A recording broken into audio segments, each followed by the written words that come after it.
English में कहते हैं क्लाउन, उर्दू में कहते हैं जोकर या फिर मस्खरा। ये कहानी है पाकिस्तान क्रिकेट के डाउनफॉल की। गुज़िश्ता 3 सालों में पाकिस्तान क्रिकेट ने 4 डिफरेंट चेयरमैन, 4 डिफरेंट कप्तान, 8 डिफरेंट हेड कोचेस और 26 डिफरेंट सेलेक्टर्स देखे हैं। और शायद कुछ यही वजह है कि पाकिस्तान ने इन तमाम तर इनकंसिस्टेंसी की वजह से 2023 के वर्ल्ड कप में ग्रुप स्टेज से एग्जिट किया, 2024 के टी20 वर्ल्ड कप में ग्रुप स्टेज से एग्जिट किया, 2025 की चैंपियंस ट्रॉफी में ग्रुप स्टेज से एग्जिट किया, वर्ल्ड टेस्ट चैंपियनशिप की रैंकिंग में आखिरी नंबर पे फिनिश किया।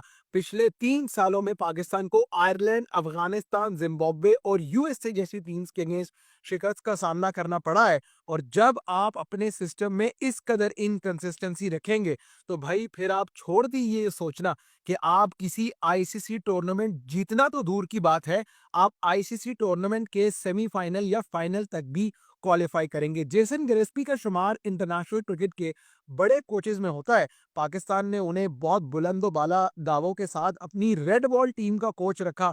उसके बाद पाकिस्तान ने उन्हें अपना हेड कोच भी मुकर्रर किया। जेसन गिलेस्पी ने कल एक बहुत ही अजीबो-गरीब किस्म की स्टेटमेंट दी, जिसमें उन्होंने आकिब जावेद, जो कि पाकिस्तान के करंट इंटरिम हेड कोच है, उन्हें क्लाउन यानी मसखरा या जोकर करार दिया और ये कहा कि आकिब जावेद प्रॉपर कॉन्स्पिरेसी कर रहे थे जेसन गिलेस्पी और गैरी कर्स्टन को कोचिंग के रोल से हटाने के लिए। अब सबसे पहले तो मुझे आप एक बात बताएं भाई, कि दुनिया में ऐसा कहां पर होता है कि एक सिलेक्शन कमेटी का मेंबर जो है वो नेशनल टीम के कोचेस के अगेंस्ट ये प्लान करता है कि भाई इन कोचेस को हटाकर मैं हेड कोच बनता हूं। सबसे पहले तो मेरा सवाल ये है कि भाईजान, मैं जेसन गिलेस्पी की बात पर, उनके इल्जाम पे 100% यकीन करता हूँ। क्यों?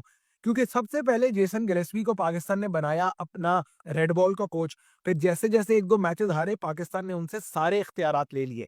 अब जेसन गिलेस्पी के पास इख्तियार नहीं है, लेकिन इख्तियार किसके पास है? इख्तियार कप्तान के पास भी नहीं है, इख्तियार है सिलेक्शन कमेटी के मेंबर्स के पास।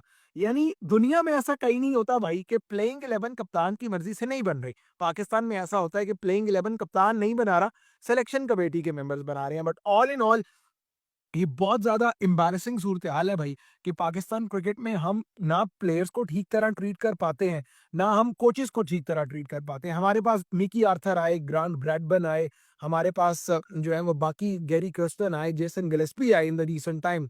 हमने किसी कोच के साथ कॉन्ट्रैक्ट पूरा नहीं किया। हर बंदे को हम ये कहते हैं भाई आ जाओ, आ जाओ, आ जाओ।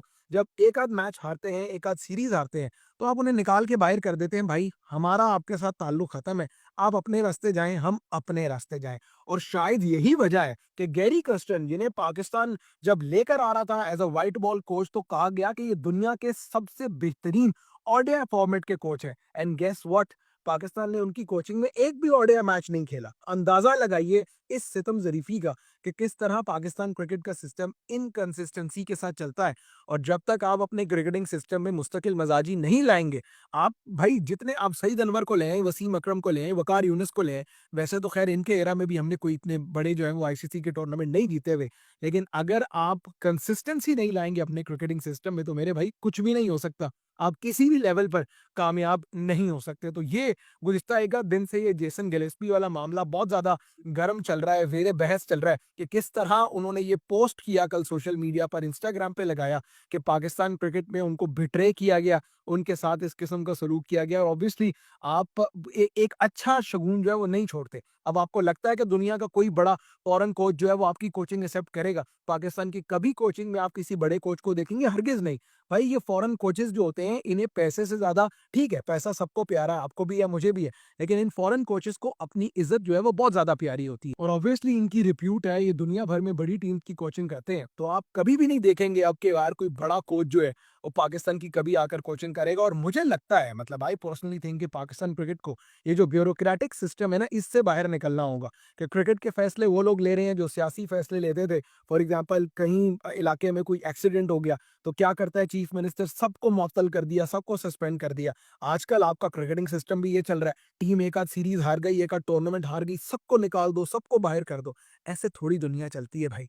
आप इंडिया देखें 22 का टी20 वर्ल्ड कप किस तरह वो हारे, सेमीफाइनल 10 विकेटों से हारे। अगले साल उन्होंने 23 का जो है वो 50 ओवर वर्ल्ड कप का फाइनल खेला, 23 एशिया कप उन्होंने जीता, फिर उससे अगले साल 24 में टी20 वर्ल्ड कप जीता, अब 25 में चैंपियंस ट्रॉफी का फाइनल खेल रही है। इंडिया भी ये कर सकता था भाई कि रोहित अगर हारा है सेमीफाइनल तो उसको बाहर कर देते, कोचेस चेंज कर देते। इंग्लैंड आप देख लें चैंपियंस ट्रॉफी नहीं जीत पाया, एक मैच भी नहीं जीते, कहीं उन्होंने अखाड़ पछाड़ नहीं की। जोस बटलर खुद जो है वो कैप्टनसी छोड़ गए हैं। तो आपको अपने क्रिकेटिंग सिस्टम में मेरे भाई कंसिस्टेंसी लेकर आनी होगी और ये ब्यूरोक्रेटिक सिस्टम से बाहर निकलना होगा। और खास तौर पे अगर आप कोई कोचेस रखते हैं तो उन्हें आपको बहुत ज्यादा बैक करना पड़ेगा।